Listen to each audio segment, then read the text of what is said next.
Information highway, since it's not totally dominated by disinformation, you can actually get some accurate stuff from people who really care about what they're writing about and do the research and give us facts that you wouldn't know about otherwise. And you can see the masters, see Tuscanini, there's Prime conducting La Boheme with Richard Tucker singing, and Laurence Olivier and Picasso, and then a whole lot of other people from right now, and some teenage kid reading their poems. Beautiful, beautiful thing to see what's available. I can't imagine if Jack Kerouac were alive, he would probably be sitting, going to Google University, as we all do, trying to study, see different things that we would like to know about, but haven't had a chance to be yet different places. This is a beautiful thing. Stephanie's got all this great information. So, Stephanie, this is for you and all your friends who read your blog. It's a song that I wrote with Jack Kerouac, Neil Cassidy, Jack's road buddy, and Allen Ginsberg. They wrote kind of a group poem just for fun. And we made a movie called Pull My Daisy back in 1959. And this was the title song for the film. So we're going to do it for you now and make up some of the words on the spot, which we used to do then. And Homer did the Iliad and the Odyssey since Stephanie wasn't there to record it. No one knows exactly what he did. Homer couldn't see, so he didn't have cue cards or a career counselor saying, "Come on, Homer, get into the home stretch here, hurry up, it's getting boring." He just rapped it out, and someone else wrote it down, and someone was playing, accompanying him the whole time. Talk about a long gig. And he couldn't send in a sub because he rowed the boat. Homer did all that. King David did things, apparently all his songs were sung as well as chanted, and there was always music. So music and words together is not anything new, but it's always refreshing. This is the song Pull My Daisy. And after that, we're going to have our mystery guests come up and blow your minds with their virtuosity.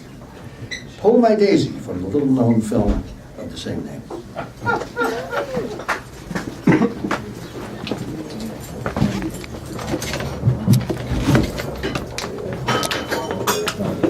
Well, it's great to be back at the Cornelia Street Stadium, and finally springtime has come. It seemed that the winter was so incredibly long after Hurricane Sandy that we wondered where all that bad weather did come from. Perhaps it was a punishment for all of us who were late and we missed that bus, and we didn't get a chance to go down in Florida way, any place where it was hot weather, where we could stay in hibernation until that winter was over, don't you know? Because New York City is really the place to go. And it's such a fantastic place, it doesn't matter how cold it is every night, because being here is always out of sight. But now that the freezing is over and the sneezing has begun, we can only say that the battle has been won, because spring is here and summer is not far behind, so we can really finally get a chance to unwind. So this is a springtime version that we've never done before, the way of doing Pull My Daisy before its core. And we hope that all of you will enjoy it as well. And it's this very, very special story that we want to tell. Because it's really not missing the bus, if you say that this is especially for Stephanie Nikopoulos. If I got her down correctly, as you know, go on her blog and you'll see something that will make you want to go to the library and read a whole lot of books yourself, and even check out the ones you have hidden up on the shelf. So for Doug Yeager and his friend and the amigos and all the people I know who will come here and celebrate with us tonight, this is a very, very special May 6th version, post-Cinco de Mayo version. I hope you find it out of sight. And if not, the introduction might be longer than the song. And you might say, well, it doesn't really belong with something that Jack and Neil and Alan wrote. And the great creator came with his mighty sword and smote the rapper in the middle of the scene and cut it short. You know what I mean? So people who rhyme compulsive like this are considered to certifiably crazy, and that's why when I always do Pull My Daisy, I don't have to go to the hospital nearby anymore, because the landlord threw us all out to even up the score. So since St. Vincent's is closed anyway, there's really not much more that I can say, except we're so glad that all of you came in this way to do Pull My Daisy on a very special day.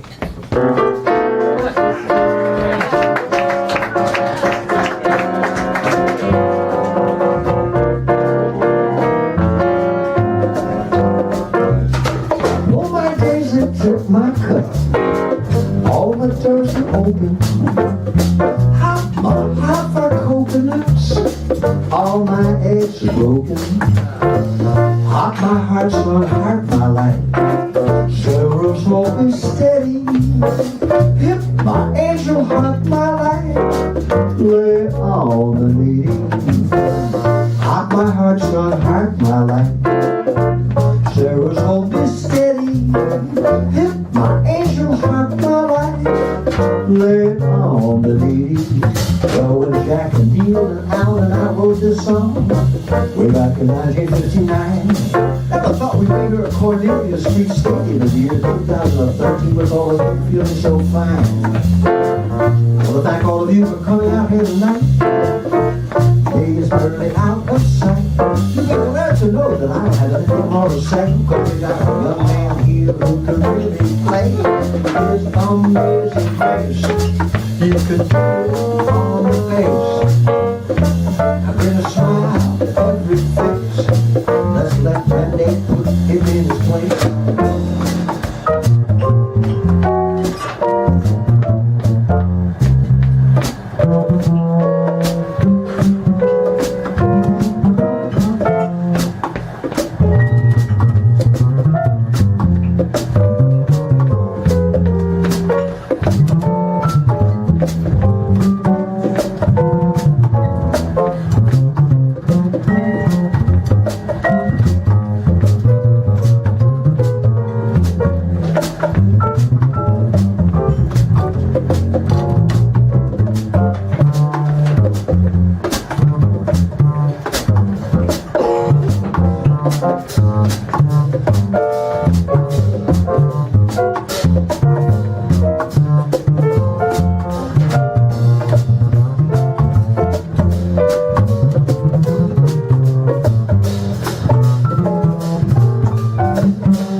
That's the ways to scarcing right here in New York City on a very much different time of day.